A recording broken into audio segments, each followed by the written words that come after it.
Hey, thanks for checking out the Producer Dojo YouTube page. This fledgling channel is our effort to democratize the access to electronic music production knowledge. You see, previously, a lot of this material only existed behind the paywall.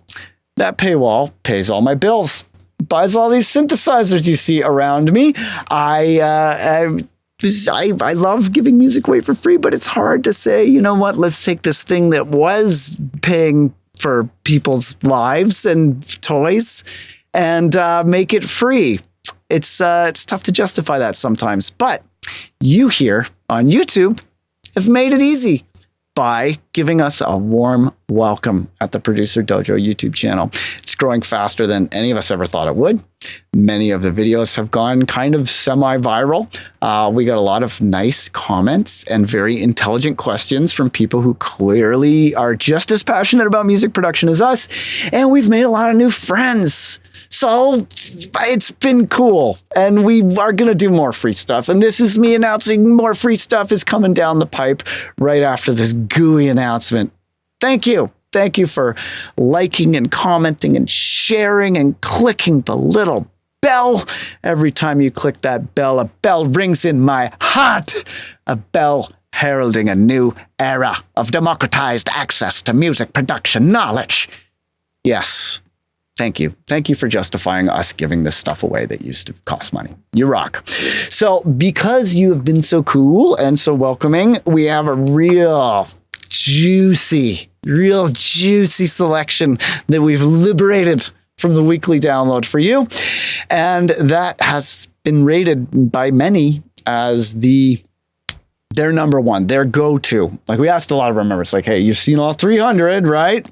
Which ones were the best? And we've got some of the top rated ones for you. And this one is one of those ones. This one is all about templates and recipes and how you can use them to not make music faster, but make music better.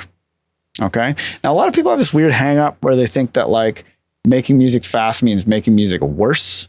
But if you've made a whole lot of music, you will know that often the best tracks, the ones that have the most value to the listeners, a lot of the time they came out real fast.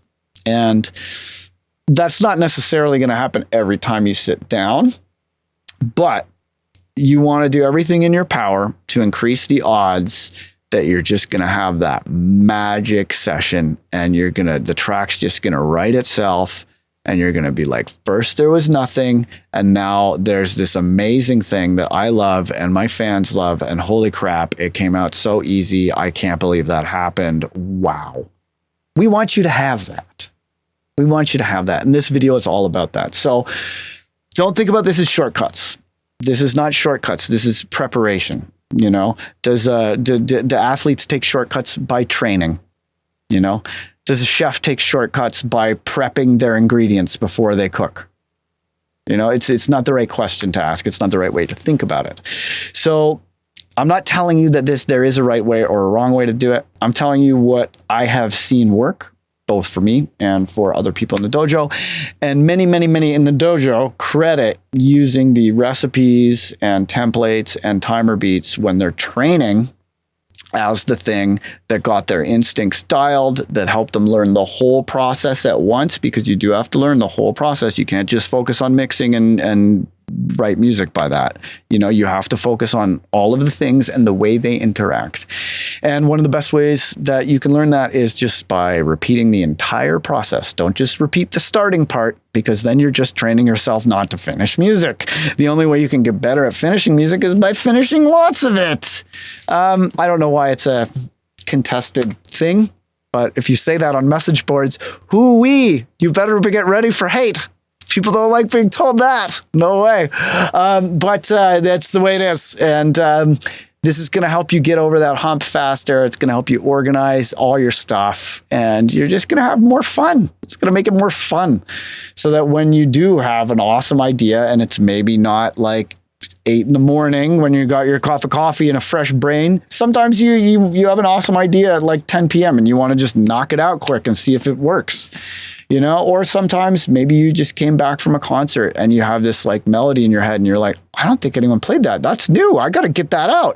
Or maybe you just woke up from a dream and you're like, what was that elevator music in my dream? That shit slaps. I got to put a donk on it. Well, this makes all that easier. It makes it easier for you to get your ideas out in one piece. It makes it easier for the lightning strike of inspiration to transform your life through the magic of modern music production. And it just ultimately makes it more fun, makes you more confident, and makes you a better collaborator too. So yeah, without further ado, please enjoy this presentation of templates and recipes from the weekly download. If you like it, don't forget to engage, comment, share, subscribe, and maybe click the little bell. It'll make my day. Enjoy. It's download time. It's weekly download time. It's whoa, weekly download time. Oh yeah, it's download time. It's download time. And now we're going to learn some stuff. What's up, everybody? Welcome. What's up, Kid Beyond? How's it going, dog? It's going very well. Happy to be here, rocking the dojo. Yeah, man. Kid Beyond is in town. Ableton beatbox legend is in town. We're working on some cool secret stuff. All right, cool. So today is a very exciting. Oh, thank you. I really appreciate that. Today is a very, very exciting time to be in the dojo because all of you who are at the class of 808 level, especially, just got like the craziest updates included in your membership. There are not only 149 new Moog patches that I made meticulously resampling my Moog Little Fatty. So you can have actual analog sounds in your songs. But there is also the brand new 2019 ill.Gates Studio Template update.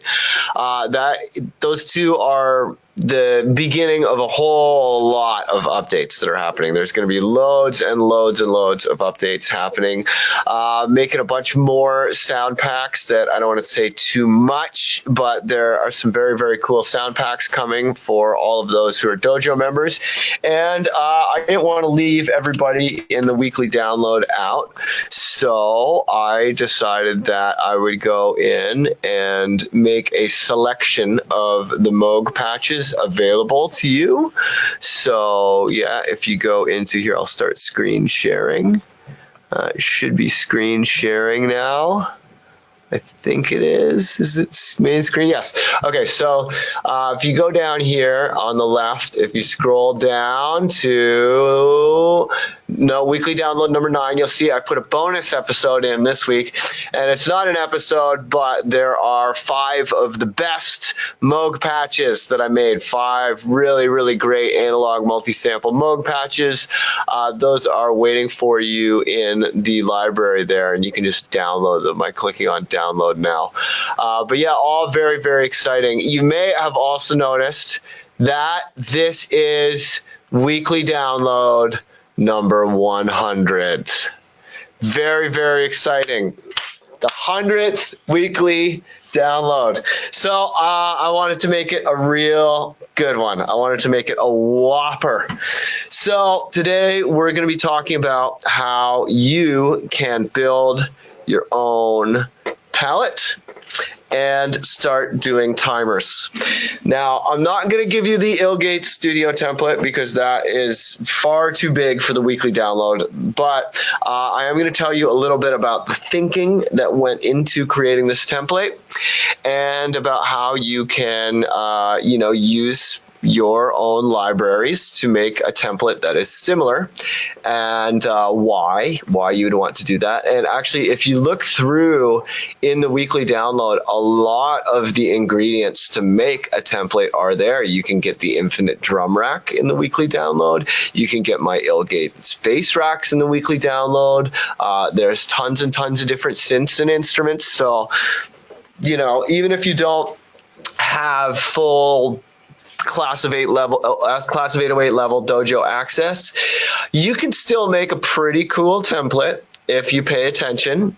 And although I'm not going to give you the magic 6-step timer, I am going to tell you a little bit about how you can make timers and how you can design your own timers. And you should be able to get pretty good results just from following along with what I have to say today. All right, so let's talk a little bit about what is a template, aka palette. Okay, well, I'm hoping that you've all watched the workflow workshop. That is, again, in the weekly download. And that is a 4-hour workshop that is really, I mean, there's a lot of value there. I used to teach the ill methodology workshop, which in its early days, before it was anywhere near as complete as it is today, the ill methodology workshop used to be $50, and the workflow is kind of like a much more developed version of the technical side of the ill methodology, and it is it was $20 as a straight up product, or is included in the weekly download membership. So I mean, right there, that's worth more than a month worth of membership fees. I would say it's a pretty damn sick workshop. But in that workshop, I talk about, the virtues of being prepared, being organized, doing your sound design ahead of time, and building up a palette or template, and then running music recipes on the template. That's really, I would say I've experimented with a lot of different training techniques over the years, a lot of different ways of training people. And I have noticed that I get by far the best results with this whole palette, template, recipe, working fast, kind of running timers paradigm. That tends to get better results than anything else in training. And the reason for this is that all of this stuff takes as long as you let it. And if you let it take the rest of your life to make one track, it'll take you the rest of your life to make one track. And if you hold on to being a perfectionist, you'll never get anything done, and all these other things that are in there. But basically, if you train yourself, like to get good at being a producer, is to be good at everything, to be good at the whole process. And you're not good at the whole process unless you're good at finishing the process. And this whole paradigm of using templates and recipes is basically teaching you the skill of finishing first, and then working on finishing better and better things. And if you go on any of the producer message boards, or if you talk to anyone who's like a established producer, they'll tell you that was really their big breakthrough, was when they let go of trying to be perfect, they let go of trying to make everybody like them, and they just started finishing more music and just making a habit of finishing as much music as possible. That's really when their progress started to take off. Well, all of those producers are absolutely correct. That is a huge, huge breakthrough. If you're having trouble kind of psychologically letting go to have that breakthrough mentally, I did another workshop called The Breakthrough that is in the weekly download that you can check out. And then if you just want to know more about the nuts and bolts of the workflow, check out the workflow. And then I am starting a new workshop very soon that is going to be about mixing. So in the next month or two, we're going to be focused on mixing, and I'm doing a new mixing workshop because that was a very, very popular request from everybody. So we're going to get started on that. Okay, so for more info about why templates and recipes and everything, check out the workflow. If you're having trouble psychologically breaking through to putting quantity first, check out the breakthrough. If you have full 808 level access, good for you. Definitely go in there and get the studio template. But this is a class for the weekly downloaders that is about making your own studio template and about, what kind of goes into that. Okay, so without further ado, let's get started. The phrase "without further ado" is itself further ado, so I always kind of feel funny saying it. But anyway, that's beside the point. All right.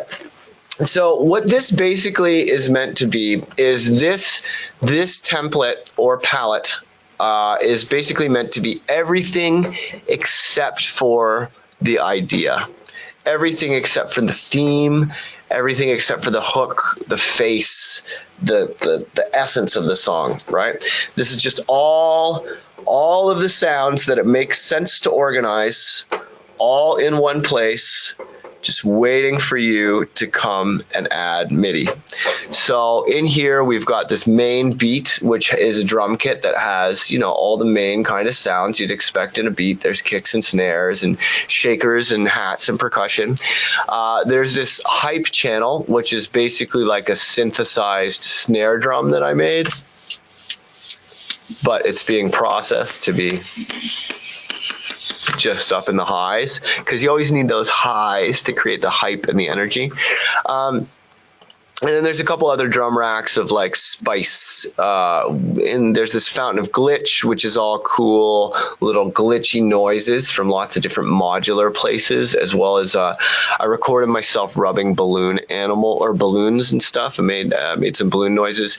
This version of the sprinkles has just a bunch of little textures and reverses and things in it. This bass group has a Moog sub and a Reese bass, two of which are those are two of the top 5 Moog patches. There's a couple channels of melody. There's like a kind of pad sound, a pluck sound, and a lead sound. There's some sound effects. These are like your crashes, your risers, little splash sound effects and short little sound effects. And then there's vocals, and this is where, you know, I have a bunch of little 1/28 of vocal chops and stuff.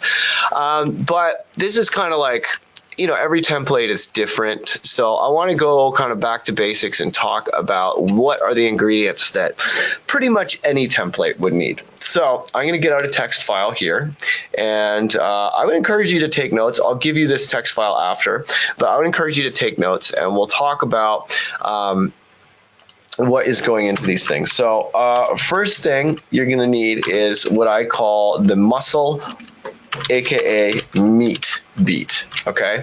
And this is your main kick and snare or your main kick and clap, okay? So you're gonna need 1/28 in all these categories. You need to have 128 kicks, and then it's nice to have 128 alt or ghost kicks, okay? So these are kicks that are also kick drums, but they're not as loud as the main kick drum. They don't have as much transient as the main kick drum. They don't have as much oomph and power as the main kick drum, and therefore providing a little bit of an accent in the rhythm. Because if you grind, like if you're going boom, bap, boom, boom, boom, bap, boom, boom, boom, boom, boom, bap, right? Those grinds and those little extra, what some people call them pickup notes or ghost notes. If you do those on your maximum volume kick, and you only have like literally the exact same kick sound and the exact same snare down, if you do like a stutter or a roll or like a ba-boom, ba-bap, ba-doom, ba-doom, ba-dap, you know, those little like extra notes, if they're with the exact same kick as your main kick, it sounds kind of like 90s industrial music, like Ministry or something, you know. It just doesn't sound as good as it can. It's nice to have a softer version of the kick or a little bit of like an alternate version of the kick so that you can go ba-boom, ba-dap, ba-doom, ba-doom, ba-dap without using your main kick. Same thing with snares. It's nice to have your main loud snare and then another 1/28 of ghost snares. You also might want to have claps in here. I sometimes like to have claps in my main kit, but they can go other places too. Okay, so but you don't need to fill in all 16 in the drum rack. It's kind of a compulsive thing that people like to do. They like to fill in all 16 pads just because there are 16 pads. It's nice to leave some empty pads in these drum racks so you can like duplicate some sounds later, and you know, maybe have some space in there because you might want to build a new kit or something, and it's also like it just cuts down on the bulk in your project. Okay, so this is there's the drum rack too, and this one I call, you know, the percussion, aka the potatoes. Okay. These are percussion sounds that you would typically expect to find in a drum rack. So I like to have a 1/28 of closed hats, a 1/28 of open hats, and a 1/28 of shakers that is copied twice. Because usually, you know, with a shaker, you go shk, shk, shk, shk, shk, and it's actually like two sounds that are kind of working as a team, you might want to have 128 808 claps. Okay, that's often a good category to have in this one because you're often going to want to sequence these separately from the sequence of the first drum rack. I find having these, these these extra percussion or the potatoes sounds kind of in a separate sequence is nice because usually you kind of like your main drum kit beat for each section. You don't want to it's cool to have that main drum kit, like the muscle beat, the meat beat. It's cool to have that change from section to section in a song, but within each section, you don't want to change it that much because it's really kind of disruptive to the dancers. This is kind of like, because that beat, that muscle beat, that's laying down the main foundation groove of your track, right? But these percussion sounds, these in the second drum rack, these ones you're going to want to change up a lot. Like pretty much every 4 bars or every 8 bars, that whatever sequence is happening in that drum rack should change so that it gives that feeling of forward momentum and movement to your beats, okay? So this one, might just be hats and shakers, but you might also want to have like 128 toms. Like sometimes it's nice to have toms in there. You might have that duplicated a couple times because sometimes people like to have high, low, and mid toms so that they go boom, boom, boom. So that I find often is another good thing to have. You might want to have 128 perks, right? And these are little like cowbells and wood blocks and stuff like that. But basically any sort of a standard sound that is like that you'd expect to find in percussion, you would put into the second drum rack. And the third drum rack 3, this is the spice, okay? And in this drum rack, you would want to have things that are not typically found in a drum rack. And these sorts of things really go a long way towards making a drum beat sound interesting and making it sound modern and making it sound unique to your own production. So 128 vocal hits, okay? So these are like trap haze, for example. We've all heard those trap beats that have that group of guys going, hey, hey, hey, hey, on the offbeats. The trap hey is not a drum sound. It's a very style-specific sound. It's a very noticeable sound, and it's not a drum sound, which is why I would qualify that as spice. You might want to have 128 blips, and these are like little laser blip noises or little reverses or other kinds of little like sci-fi interface noises. Those often sound great. 128 stabs. This is a really good one. I like using stabs, and I find it very, very useful to have 128 stabs in there because sometimes, you want to sequence that stab really rhythmically, like it's part of the beat. So stabs are a great category to have in there. 128 lasers. That's another really good category to have in there. But it's anything. It could be anything, 128 texture sounds. I like having like vinyl crackle in my beat or other kind of white noise that add to the noise wash effect. That is that like kind of pumping high-end texture on the beat that just sounds so good when you start to compress the whole thing as a group. But this one you have a lot more freedom. So you'd go, etc. And then all of these 3 groups, if you're sequencing your drums and you have one drum rack providing the main muscle or meat, you have one drum rack providing the percussion, aka potatoes, to give it movement and to help progress the sequences. So every 4 bars you like take a Jenga block and put it on the top, and then take another Jenga block and then put it on the top, and take another Jenga block and put it on the top, and it creates this feeling of this like ladder of momentum climbing ever upwards in energy as you dance to the song, right? So that's the whole role of this drum rack. And then the whole role of this third drum rack is style. This drum rack is about making your beat sound unlike all of the other boring ass beats out there that are just meat and potatoes. And that's why I call these ones potatoes. A lot of people will call it the main muscle beat. They'll call it the muscle or the meat. other people will use the term percussion, but potatoes is a unique to me term, and I use potatoes so I can set up meat, potatoes, and spice. Thus, a beat without spice is boring because it is all meat and potatoes. Okay, so those 3 drum racks, if those are all 128s, you're going to be able to remix your whole drum kit and just turn the knobs or turn the selector knob on your push and get wildly different sounds and really be, you know, that's like if you add 128 times 128, 1, 2, 3, 4, 5, 6, 7, 8, 9, 10, 11, 12, 13, 14, 15, 16, 17 times. So 128 times 128, 17 times.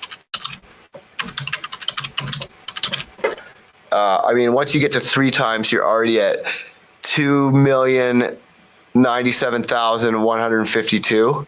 So and that's only when you get to 3 times. So the amount of actual combinations of drum kits that you could create with 17 128s is like, for practical purposes, it's infinite, and that's why I call these drum racks full 128s infinite drum racks. So the infinite drum rack in the weekly download is built upon this sort of a concept with having 128s in each drum cell, as opposed to just having one drum sound in the cells. It's built on having 128s, and that's yields a nearly infinite combination. So if you're making a palette, these palettes or templates, they're designed to be reused again and again and again. You know, you want to make lots of different beats from the same palette. So if you're going to do that, you're going to want these sounds to be swappable. You're going to want them to be configurable.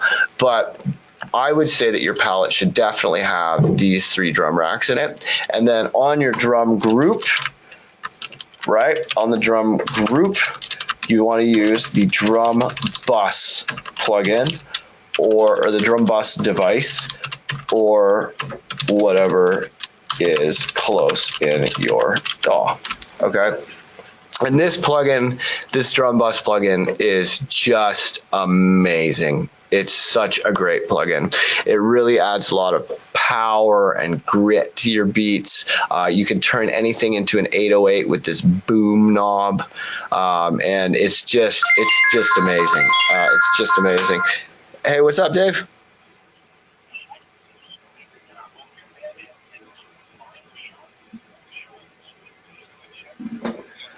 Yeah, okay, can everybody see my screen okay? Please type in the question box. Sean has been saying that he's not seeing the screen, so here, I'm going to turn off and on the screen sharing. And it is set to my main screen. Can everybody see my screen okay? Everybody? Yeah, okay, everybody's fine. Okay, so it's just a glitch on Sean. Okay, cool, thank you. All right, cool. Thanks. That's Dave, always looking out for everybody, making sure everybody's getting what they need. Dave, you rock. We love you. All right, so this drum bus is a bus compressor, and it's important to use a specifically bus compressor on this because you want to have a compressor that is stereo independent, and that means that the left side triggers the compressor on the left side, and the right side triggers the compressor on the right side. The normal Ableton compressor is not like that. But the glue compressor is a bus compressor, so it is like that. And the drum bus compressor is a bus compressor, so it is like that. And the reason for that, you want to have stereo independent compressors is so that you don't ruin your stereo image, because if you're compressing to the mono signal, it's going to start erasing some of the difference between the speakers, and you don't want that. You want the 2 ears to sound as different as possible. I also have some other fun racks on here. I've got this tight delay rack and this scratch rack. I go into that in the studio template demo video, so this is not just a studio template demo. So if you want more details on those, you can check out the studio template video. But it's very, very important that if you're going to put any effects racks on your groups, should 0 to 100% dry. Okay. And that means that these effects racks should, when the knob is off, there should be no processing whatsoever. Okay, not every effect goes to 100% dry. for example, the Ableton multiband compressor is changing your sound no matter what. Even if it's on 100% dry, it actually is doing very bad things to the stereo image. And if you look up Kashmir, like KSHMR plus Ableton multiband, you'll see a video where he demonstrates that the Ableton multiband compressor is not actually dry when it's supposed to be dry, and that is doing weird and funny and kind of not the best things to your stereo image. So be careful with what effects you're putting on there. On all of my effects racks here, I have this dry chain, and when the effect is off, the chain selector is moved all the way over to dry, and the chain with the effects on it is muted. So you will not ever get any difference in the sound when this rack has macro 1 at 0. So you're going to want to make sure all of your racks 0 to 100% dry, unless you're, like the drum bus, you want it to be processing all the time. But any like FSU for fuck shit up or punch in effects, you want those always to 0 to 100% dry. Okay, so that is the drum groups. So now let's talk about bass. Okay, you're also going to want to have some basses in your. Template. You're especially going to want to have subs that are actual analog subs. So I would say get the Moog subs on the job. They just sound better. I don't know why. I'm not a sound scientist, but they just sound better. I like to have a Moog sub as my default sub bass. It sounds great. Oh, also the drum bus should max at -6 dB, and this is going to be very important later. Okay, the drum bus should max at -6 dB, so no signal is allowed to be louder than the maximum level of -6 dB. Okay, there's a lot of ways to doing it. I'm just telling you how my way works, but in my way, I like to make sure that the maximum volume that the drum bus can hit is -6 dB. Okay. There's no right and wrong, but this is my way and my way works. So I'm just teaching you my way. But there is no right and wrong. But in general, I find that that's the peak level that you'd want your drums at. Okay, so you want to have Moog subs. I like to have some alternate subs. Okay, so it's not the same sub the whole time. Some alternate subs you can put are a Reese sub, and that's a detuned bass, and that's like you hear that a lot in drum and bass and other styles, but a Reese bass is this sound. You hear it's like this little bit of warbling to it.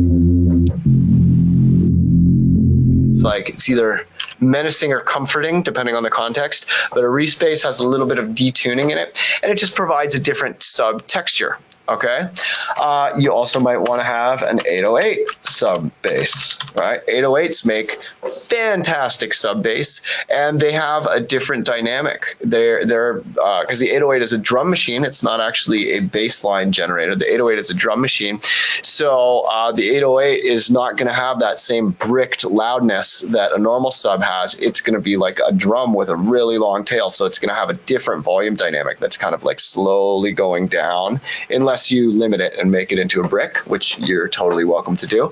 But an 808 sub bass is another alternate type of sub. And then I actually sometimes put reverb on my sub bass. Oh my God, it's one of those cardinal sins of EDM that you're told never to ever do. Well, go listen to my track Expanded with Bass Nectar, which was a legit hit record. It's got over 1 million streams. That's like, I think like gold or platinum or whatever. It's like it's a legit record. It sold tons of copies. It's a huge hit. If I don't play it in my sets every week, people get mad. And guess what the intro is? The intro starts out pianos and just reverb sub bass. Reverb sub bass for like the whole intro. The trick is to make sure that it's in mono. So and you're not gonna like rock a room, with a reverb sub, but in a breakdown or an intro, a reverb sub can be very effective. So go check out my track Expanded with Bass Nectar. Go check that track out, because reverb subs are totally a legitimate alternate sub. So you're going to want to have Moog subs for your main sub, and then for, you know, it's nice to have some of these alternate subs, like maybe a Reese, maybe an 808, maybe a chill reverby sub for breakdowns. I sometimes have a sub rise slash drop, right? And those are usually the same Moog sub, but with pitch envelope, right? And then, because sometimes when you start a breakdown, it's nice to have it start with a high pitched sub that goes boo, and like sweeps all the way down through the frequencies, and you can hear the room, like all the different nodes in the room, and like, you know, this frequency is this wall and this frequency is this part of the ceiling, and you just hear the whole room, like the bass just move around the room. It's a really cool effect, and you can hear that effect actually, if you want to check out for yourself, if you go into the Ableton audio preferences and just turn on this test tone, you can go. And if you turn that loud, as you sweep that around, you'll hear all these different fluctuations, and you'll hear your room being played as an instrument. It is very, very cool. But I usually just do those on the Moog sub with pitch envelopes. But that's all your subs, okay? So these are sub basses. Okay, and then I like to have another group for my mid basses, and we're going to get into that later. But we're starting with the rhythm section. So the sub bass is part of the rhythm section because you dance to the sub bass. The sub bass is definitely, like, that's where the blasts of energy are coming from. It's from the sub bass. That's a big part of the dance groove of the song. So I would say that's part of the rhythm section. All right. So mid basses, I'm going to talk about that later, because that's kind of, if you're making dubstep or other kind of bass music, that's a very important group, but maybe your music doesn't involve that, so maybe you don't need that group. So I'm just starting with the most necessary groups first, and then we're going to talk about some of the less necessary groups that are more optional. Okay, so then you're going to want to have a group called SFX for sound effects, okay? And this group is going to have a lot of little sounds in it that are just a 128, just not in a drum rack or anything. It's just got 128 of a sound, and you can just pick them with MIDI notes. And all it is a sampler with 128s. So these are 128s inside drum racks for the drum groups. These are 128s in the sound effects section. These are 128s that are not in drum racks. These are just 128 samplers. So each one of these is its own channel. So you're going to want to have 128 cymbals. Wait a minute, aren't cymbals drums, you say? Yes, cymbals are indeed drum sounds, but when you think about it, cymbals have a very different dynamic than the other drum sounds. All of these other drum sounds that are in all of these drum racks, the kicks, the alt kicks, the snares, the alt snares, the claps, the closed hats, the open hats, the shakers, the 808 claps, the toms, the perks, the vocal hits, the blips, the stabs, the lasers, the textures, those are almost all short sounds. They're short, and they're percussive, and they have like the envelope will look like a little needle or a knife, you know, on the sound. Cymbals are not like that at all. They have a very different dynamic shape. They're usually only in the highs, and they have a long sustain, right? When you're setting your compressors, cymbals require a very different type of compressor settings because they're long and they don't necessarily have as sharp an attack. Like sometimes crashes or rides, there'll be like a swell into this thing or whatever. So I like to put my cymbals in my sound effects section. I find that it's easier to mix and it's just easier to deal with. So I like to have these in the sound effects group. Yeah, all these different things, like this is a group. I'll say sub bass. Yeah, here I'll say sub bass group here, and then sound effects group. So these three drum racks, these are in a group. So this will be drum group has these three drum racks. The sub bass group has all your subs, and then the sound effects group, this is going to be all 128s. So you don't have 128 cymbals. I like to have 128 risers. Very, very useful category. 128 risers, you have long ones, short ones, etc. 128 reverses, okay? And these are all sounds that are like a reverse crash or a reverse cymbal or some other kind of reverse sound. And if you put these reverses right before a transition to create a little, which I call a pre-transient, because that sound happens before the transient. The transient is like the main flick of a drum sound, right? The main 0 to 60 like instant fucking flick of a percussion sound starting. That's a transient. I like to have these reverses as pre-transients, and they're there to go shapow and make it sound really, really cool. And if you don't think pre-transients work, if you listen to a whip crack sound, right? If it's just psh, it's not a whip crack. It's only a whip crack when it goes and it has that pre-transient before the whip crack, and that's what makes it sound painful, because we associate a whip crack sound with pain. It feels like it has more force, even though the transient is exactly the same. Because it has this pre-transient, it feels more forceful. So this is very, very useful when you're coming into, for example, a transition. Like, let's say you're coming from the build up to the drop, having a little reverse that goes whaba into the drop will make the drop much more satisfying, and it really helps your transitions. But having a little reverse crash leading into pretty much every major transition is a great idea. It's a great idea, and it really makes all of your transitions work very well. Okay, so crashes, cymbals, reverses. 128 down lifters is a good category. And a down lifter is like a white noise sound that goes, you know, it kind of feels like you're in a spaceship or something. Those sounds, they're really nice for like the beginning of a breakdown, or maybe like partway through, like after the initial drop, when you're in that section that I like to call more, which is like more of the drop. It's nice to have that. It kind of like thickens up the section, makes it feel like there's more going on. So that is a very good category to have. And you'll often find downlifters, like if you're using Vengeance libraries or Cymatics libraries or stuff, you'll I'm sure have a folder of downlifters that you can put into a 128 and have a 128 of those. Right, so that's another very good category to have, is 128 downlifters. And then in some of these sound effects, I like to have 128 short effects. In many libraries, you'll find 128 short effects, and these are little like you know, little sounds that have a little bit of personality to them. But you can have, you know, you can have as many different sounds in your sound effects category as you like. It's nice to have lots of risers and crashes and stuff. And I feel like those add a lot to the noise wash on top, which is really that layer. Because like, you know, I once met this guy from Mixinky, and he ran the software company Mixinky, and they were developing a DJ software. And he said that the DJ software would automatically categorize all the tracks by energy level. So I asked him, how does that work? How could you possibly analyze the energy level of a track with an algorithm? And he told me that it was the rhythmic intensity and overall sonic intensity of the highs in a track, and that was what lets you know how much energy there is. And I started thinking about it, and I was like, you know what?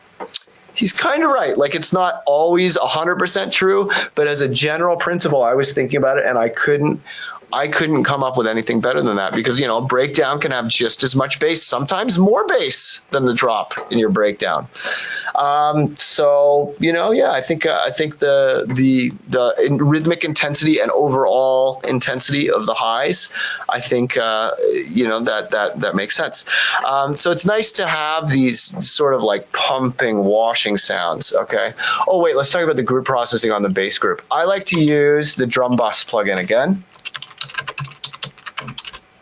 Plug in again on the bass group, and then max level not to exceed -12 decibels, so that it is 6 dB quieter than the kick, or than the meat. part of the beat. Also, side chain here from the kick and snare MIDI, or a click that copies the rhythm of the kick and snare.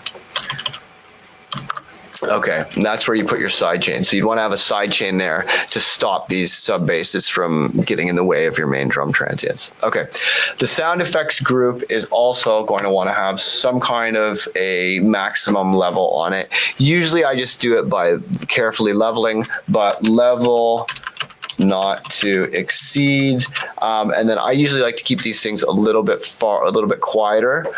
So level not to exceed minus 18 decibels. Okay, on the sound effects group. Also, often some reverb is nice. Often some reverb is nice on this group to soften the sounds. Yeah, when the risers and everything are all up front and in your face, it's not necessary to have them so up front and in your face, and it can be very distracting and disruptive. So I like to have some reverb on that group to soften the sounds and set them farther away in the mix. Level not to exceed minus 18 dB. Side chain here is also nice. Okay, so these sounds, these are all basically the rhythm section. Okay, there's no melody here. There's no like, you know, these are all your kind of non-melodic sounds. You sometimes have a little bit of melody in the sub bass, but it's usually just kind of holding the space, maybe just doing the bottom notes of your chords. You don't normally have too much melody in your bass, but these are the sounds. Like this is kind of controlling the dance energy of the track. You're generally dancing to the kick, the snare, and the sub, and then whatever the face or the central element of the song is, that's a big, you know, thing that you're dancing to. But these sounds, you usually kind of want them in a group. And sometimes I will take the drum group and the sub bass group and the sound effects group, and I'll put that whole thing into another group and process them together so that I can, because you really like, these are like the backup players in a band. In a traditional band, the bass player and the drummer and the percussionist, they're called the rhythm section. Okay, and they're basically trying to glue themselves together into one thing. Even though a drum kit is, you know, a hi-hat and a kick drum sound totally different from each other, and a snare drum sounds totally different from a hi-hat and a kick drum. The idea is to kind of at a compositional level glue those together so that they're just providing the backing track or the rhythm for the lead guitar and the lead vocalist to be the front and center star of the show elements. Okay, so the melodies and the vocals, they are considered lead parts, and then the rhythm section is basically background or accompaniment. Okay, so these are all of your rhythm section, your accompaniment parts. This drum group, which has your drum rack 1. Well, you could call this the drum group. I sometimes will do the drum group is just drum rack 1, and then there's another group that's the percussion group, depending on what kind of a beat you're doing. So then you'd have a percussion group, and then that would be all of the extra percussion. So drum racks 2 and 3 might be in the percussion group and not the drum group, or you might have all 3 drum racks in one big drum group. It depends on how busy you get with your drums. It depends on if your track needs it, like spatially, like if you want how separate you want those 2 things to feel. But the main, so you have like your main drums and then your percussion. And your percussion would include all this spice, but it depends on how you like to do it. Here I've got them all in one big drum group that just has the main drums and then several drum racks of extra percussion. But it depends, you know, it's up to you. This is all ultimately up to you. Okay, so then the sound effects group has your sound effects. But yeah, so this would constitute the rhythm section, and this is all accompaniment parts. And if you kind of like, if you have like one lead sound, and just these sounds, it'll sound like a track. Like you can make a sick drop with just that without any like crazy other sounds. But I like to have some melody sounds in my template that are just ready and waiting. So I'm going to show you some of the melody sounds. It's the melody group. And in this melody group, I sometimes include the following sounds in my template. First of all, you want to have a piano, and these are all instruments. I like to have a piano or Rhodes or piano type sound. And I mostly use that for picking chords and for trying out my melodies and seeing if they're going to work. Because if a melody doesn't work on the piano, it's probably not a very good melody. Okay, so I like to use that as testing, and you know, I usually default to these sounds being deactivated. Okay, so default to these sounds being deactivated because they can tend to use a lot of CPU, right? So like if each one of these sounds was like an instance of Serum, for example, and you had like 8 instances of Serum, it's going to be kind of heavy on your processor. So I like to, you know, kind of have them be different, you know, like they're deactivated, and then I activate them as I need them. So you're going to want to have a piano or a Rhodes or an electric piano type sound. You're going to want to have a chord blast, aka poly, aka super saw. Okay, and this is a high energy chord sound. A piano is typically a fairly low energy chord sound. It's like kind of chill, you know, it's good for breakdowns and stuff, but you don't normally have like rockin' piano solos in the high energy part of your track. But if you listen to like Future Bass, for example, you know, they have like these big, thick chord sounds in the melody group, and I have included many of these sounds in that weekly download with all those sounds in this Moog Classic 5 multi-samples. There is a really good melody sound. There's also Moog subs, so I didn't include the subs in the Classic 5 analog multi-sounds, but there's a couple really good poly sounds and really good bass sounds. There's a Reese, there's lots of stuff. So go in there and get that weekly downloaders. That is a bonus for you.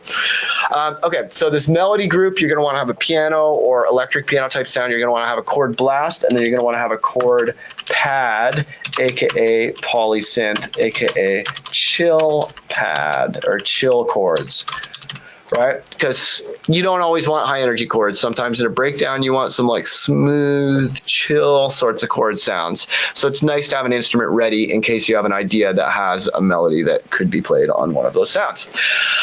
Then you're also going to want to have some kind of strum or pluck instrument. This would be a rhythm guitar or synth pluck, okay?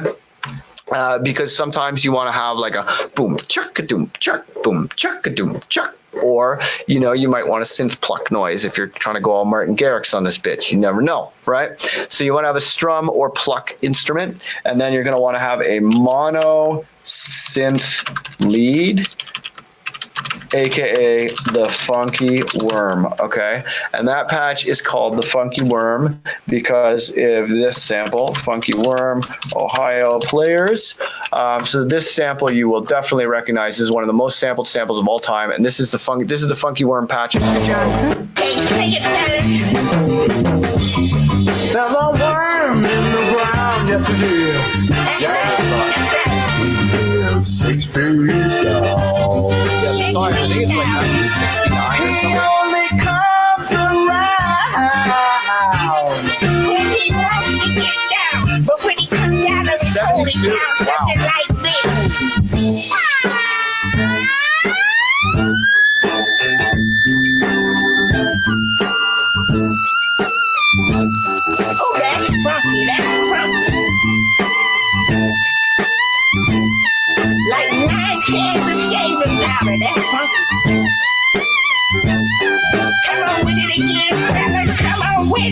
So that's the funky worm patch. That's why I call it the funky worm patch. You're going to want to have the funky worm patch, some kind of version of the funky worm patch that's like a nice mono synth lead. Okay, so a lot of these melody sounds, like I haven't multi-sampled a piano because I'm not a fucking psychopath. There's lots of good multi-sample pianos, but I have multi-sampled a lot of these Moog sounds for you, so you can probably fill out a lot of your sounds using the Moog sounds that I have provided for you.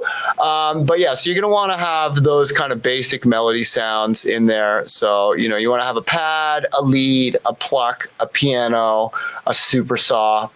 You know, those are pretty much the basic sounds. You know, if you can't write your melody on one of those sounds, then I don't know. So then you want to have a melody group, and then that's a basic palette or a basic template. But if you're making like dubstep or complextro or something else, you might want to have the I guess drop sounds group. Okay, and the drop sounds group, this is very much a matter of personal taste. So depends on what kind of a fucking track you're writing, what style. These are very genre specific. But you'd want to have a wobble bass. You'd want to have a bass growl. You'd want to have a bass dive. You'd want to have a scream bass. You know, those are kind of like basic dubstep bass categories, right? You might want to have some alarm synth or the Mumba wop noise, you know, that whoop, whoop, whoop, whoop, whoop, whoop, whoop, you know, those kinds of sounds. You might want to have those in a group. And then the level, oh yeah, let's talk about levels.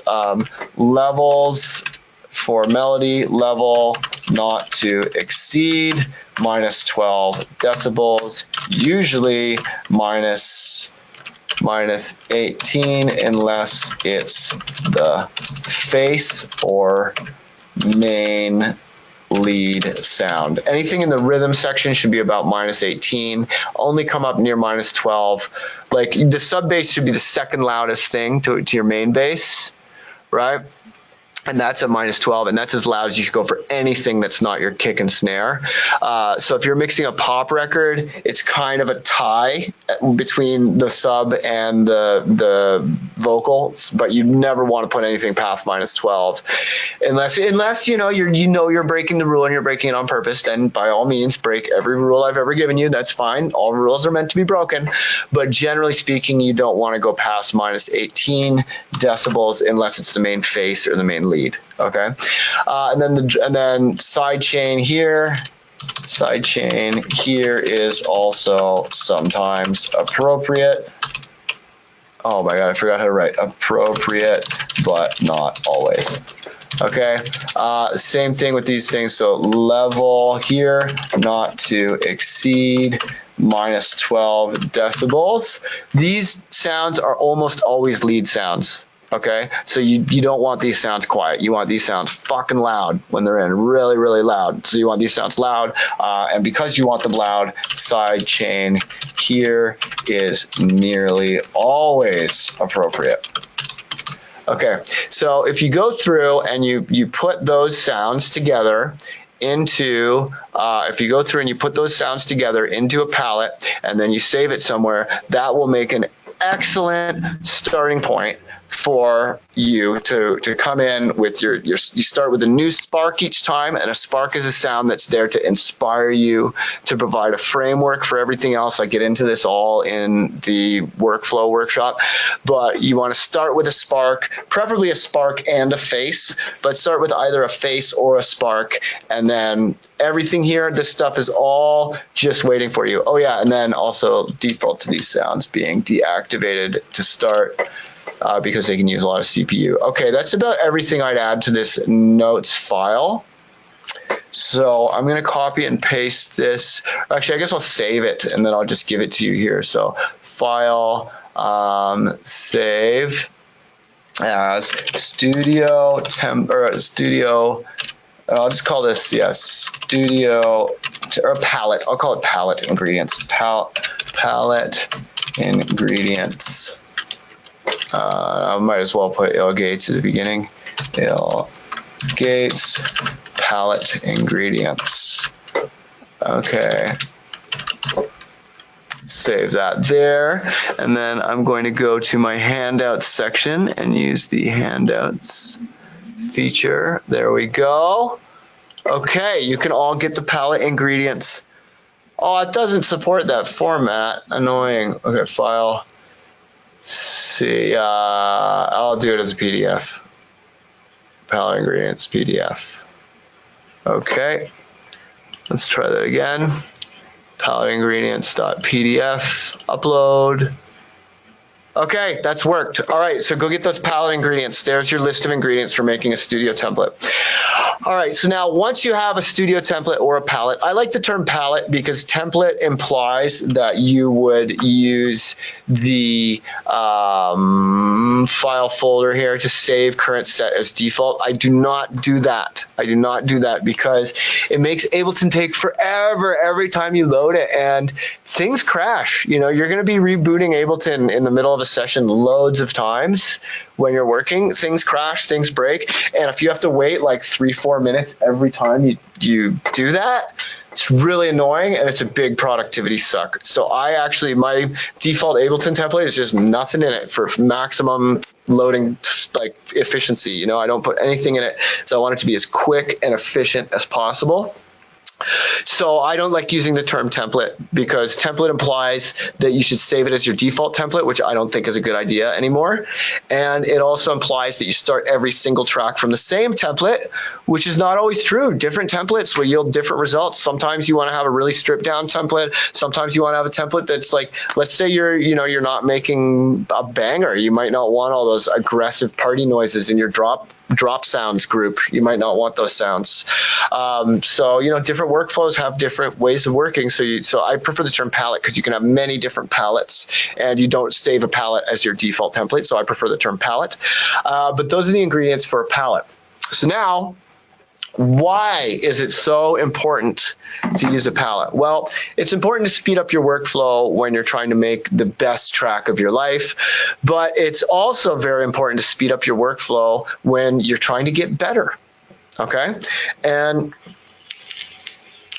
most of the people that I know that are stuck when they come to me and they're actually like bona fide fucking just stuck and they're bummed and they're stuck and they're not getting anywhere. Most of the time it's because those people are trying to learn at the same time as they're trying to make an EP or whatever, make a track that they can release. And those two objectives are very dramatically at odds with each other, okay?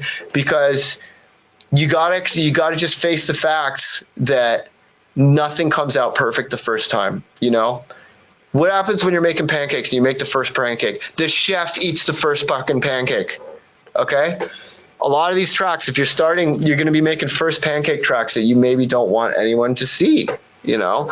And that's great. It's way healthier to make your shitty pancakes when you're on your own, you know, not put them out and just learn how to make pancakes, you know? So you got to make the first pancake. If you're trying out a new style, if you're trying out a new plugin, if you're trying out a new workflow or whatever, don't put that pressure on yourself like you have to make something for release every time.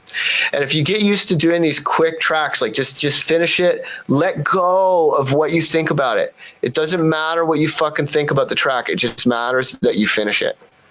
That's what makes you get better. If you just let go of trying to make everything perfect, no one's born perfect. No one's expecting you to be perfect. Just let go of trying to make everything perfect and just learn to finish the process. And then you'll get better. You'll get better by virtue of just finishing all the time. You'll get better. So I really strongly recommend that you do not try to make music for release at the same time as you're trying to learn. When you're learning, you know, I want you doing these, just making tracks, just making them as fast as you can. Don't think about it. And just make a recipe and just do everything on the recipe. And a recipe, that's just like a list of steps. Make yourself a list of steps that takes you in a linear way from nothing to done. And then go through that exercise. And then I find incredibly useful. And whenever I'm doing like producer boot camp, I'm always using this app. This app here, Seconds Pro, okay? I'm not sponsored by them. I don't get any kickbacks, but I do recommend it. It's an app for training athletes, but you can also use it to train music producers. And I will make different timers that have different workflows. You know, sometimes it's an hour, sometimes it's like 2 hours or whatever, and I'll make like they don't have to be the same set of steps. You know, I'll make a bunch of steps, and it's like, find chords that share a note for 5 minutes. Add a sub and atmosphere for 5 minutes. Make a short repeating lead for 5 minutes. Add a rise and impact for 5 minutes. Add a fill at the end for 5 minutes. 8-bar kick snare pattern for 5 minutes. Repeat with hats plus shakers for 5 minutes.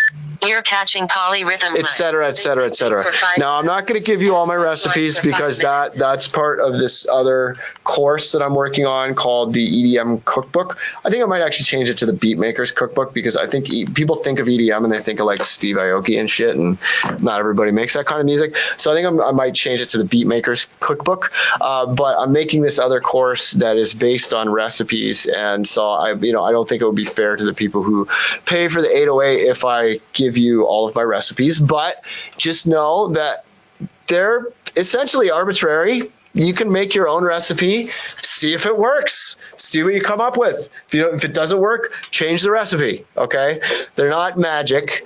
I mean, I have through doing lots of recipes, I found some of them more effective than others, but I'm going to let you make your own mistakes and do your own trial and error. This is the basic process. Okay. You know, and you can build a studio template with just the items that are in the weekly download.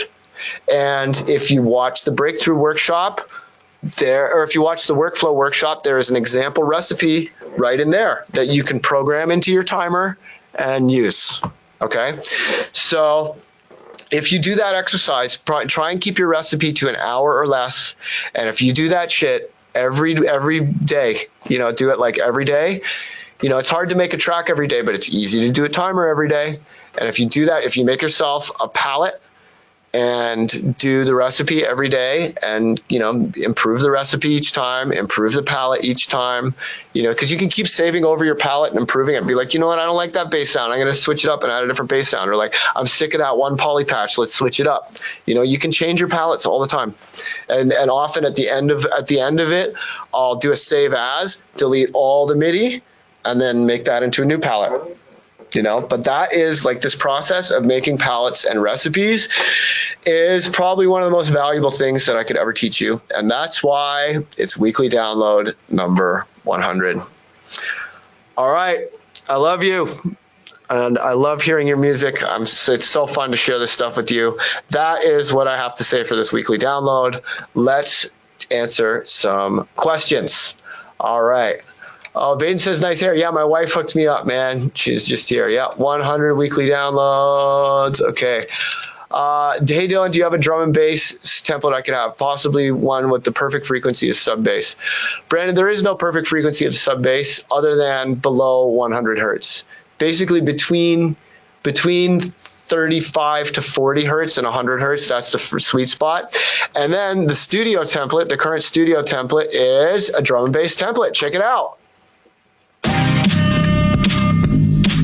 Yeah.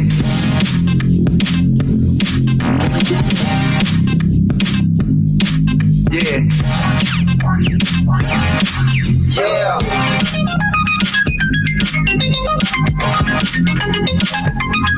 But yeah, that's all you got to do is just change. Actually, I guess if I put it to 170, I'll put it to 170 and save it. There you go. Now you can call it drum and bass. How do you layer your subs with other instruments? Well, you got to make sure all the other instruments are high passed, so that they do not have sub bass, and then you just want to match the articulation and match the tuning so that the sub sounds like it's just an octave below in the same synth, but it's actually in a different synth. Do you have subs in different octaves? Yes. If I'm trying to hit a C, for example, a C is a note that is it's a little out of the sweet spot for subs, so I'll have 2 octaves of subs, and they don't interfere with each other. What kind of reverb? That's up to you. You know, I like to use like a darker kind of a plate reverb for things like drums, and then I'll use, or you know, spring reverb can sometimes be nice on like sound effects and stuff.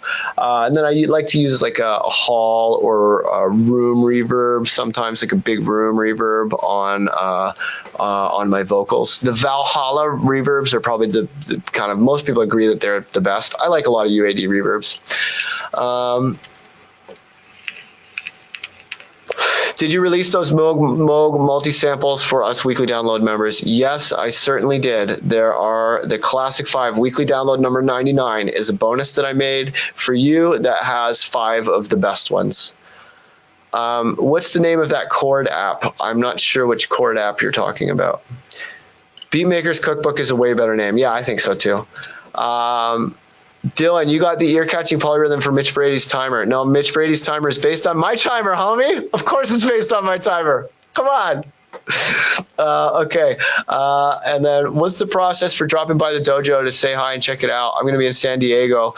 Thinking about driving up for a visit. Yeah, I mean, just send me a message, man. I mean, we have dojo members drop by all the time. Like, I can't promise that I'll like teach you stuff, but you're welcome, you know, like we can't do a training session, but you're welcome to like come by and say what's up.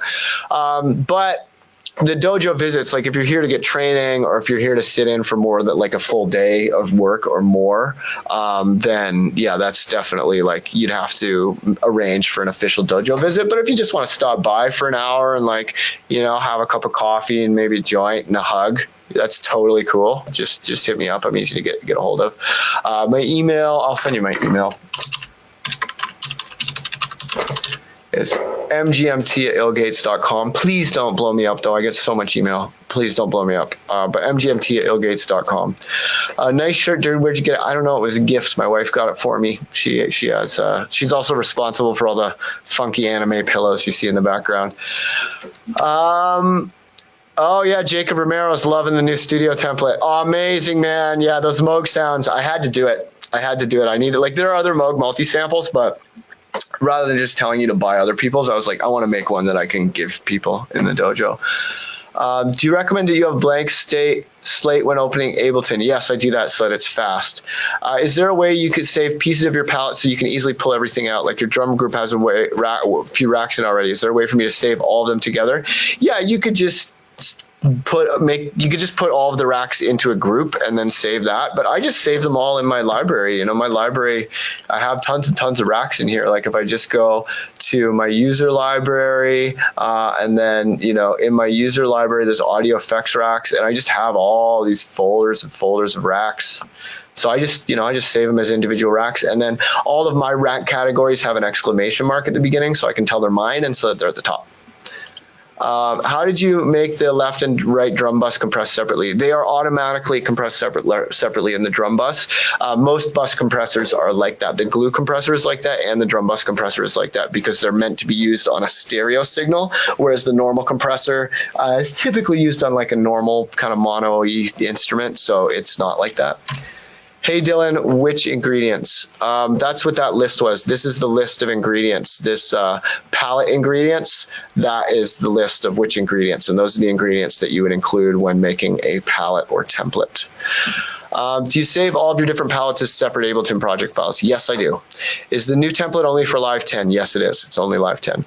Do you tune your drums? Yeah, I do tune my drums. Normally, I'll just put a Spectrum plugin afterwards and then mouse over the fundamental frequency. I'll show you how that works. So let's go into my drum group. Okay, so let's do that. And then I'm going to put a Spectrum, because the tuner, watch, like if I put the tuner, oh, it is actually showing me some tuning information, but you can see it's kind of all over the place. It's tough to really tell what the tuning is. But if you put the Spectrum plugin,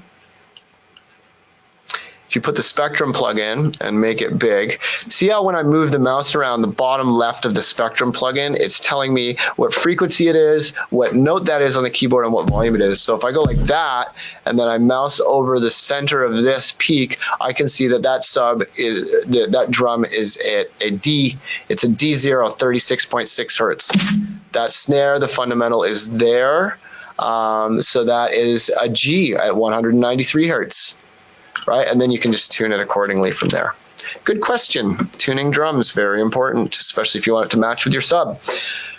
Which ingredients on the list are usually used in the breakdown, i.e. piano and Rhodes? Yeah, piano, chill chords, just anything that has a chill energy. Anything that has a chill energy you'd use in the breakdown. I find when I mix the drum bus at -6, eventually my master fader is in the red. When I mix at -12, I don't have that same problem. Thoughts? Yeah, if that's true, then you'd mix your, as long as you have a 6 dB difference between your kick and the next your kick and the sub, or the kick and the next loudest sound, which is sometimes the vocal in a pop record. But as long as the main kick and snare are 6 dB louder than absolutely everything else, your mixing and mastering will be fine.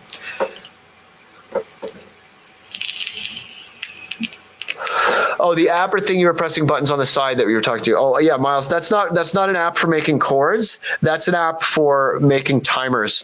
It's called Seconds Pro. And it's a interval training app for athletes. So like, sometimes your coach will assign you a regimen where it's like, do push-ups for 40 seconds, rest for 20 seconds, do push-ups for 40 seconds, and you can program in custom workouts. Well, this is a way of programming in workouts for producers, so you can build your track finishing reps and get jacked and swole in the brain.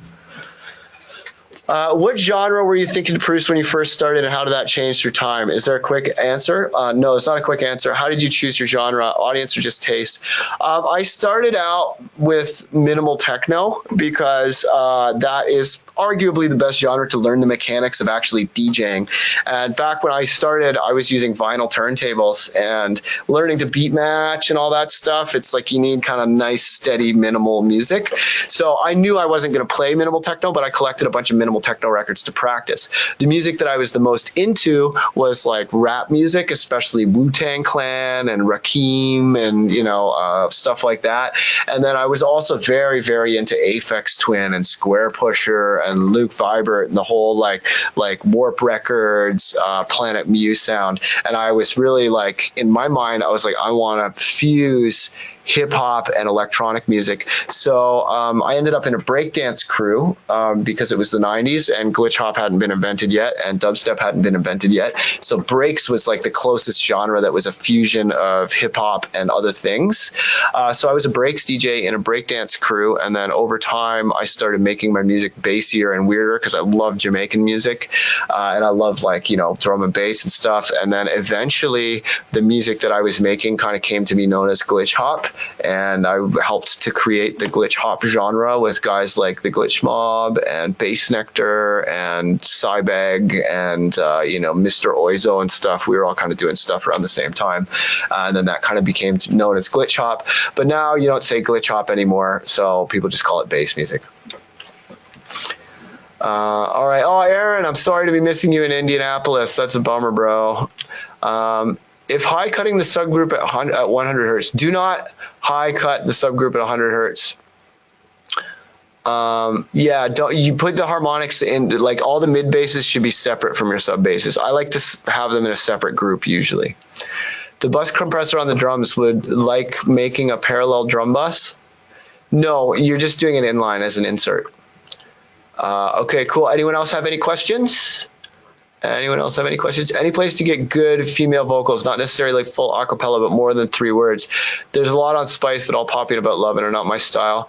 There's lots of libraries. I kind of just like have vocalists over and record them. There's Black Octopus has a siren library, but they're all pretty poppy. But what makes them sound not poppy is the processing and the kind of like making them all cut up and weird and stuff.